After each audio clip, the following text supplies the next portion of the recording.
Welcome back to 1/16 and smaller. So there is my extended body for my 1934 Ford to fit the 124 scale crawler.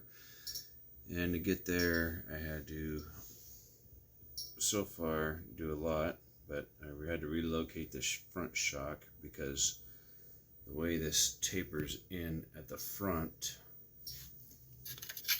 right, see how it tapers in, there's just no room. And so I relocated the front suspension right there back to our pre-existing hole, and I removed the ESC tray. I kind of relocated it, and then I tilted it up to its maximum position. That is maximum suspension compression right there.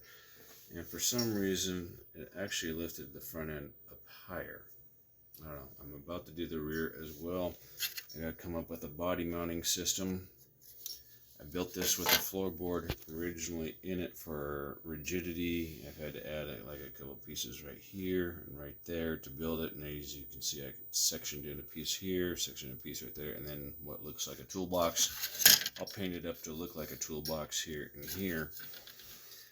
That should be it. Now I'm thinking about adding the tow hitch that came with the model car kit. I'll put the lights in it, but they're not going to be functioning lights like you would get on this vehicle right here. They're not going to be functioning. They're just going to be cosmetic.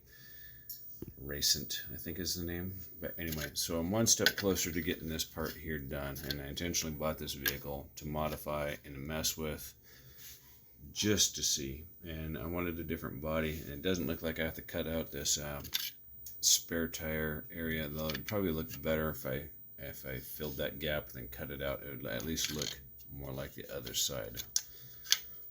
I don't know, or maybe put one of the original spare tires, one on each side, and maybe two more in the back. I don't know, but just playing it ear by ear. I had to do some extensive modification to the front, and I would like to relocate this bumper up a little bit, and the same with the rear bumper to match the body.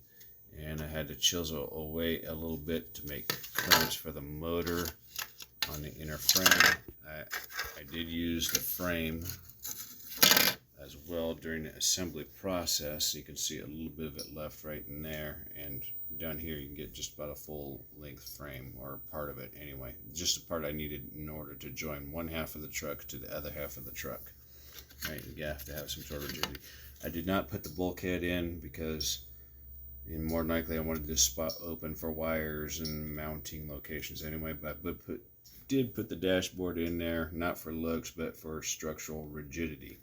And I added super glue with baking soda to kind of try and act as a gap filler, as you can kind of see there, and over here, and so on and so forth. But one step closer, and then once I figure out a body mounting system, I think that's going to look pretty good. I got to do the rear suspension next.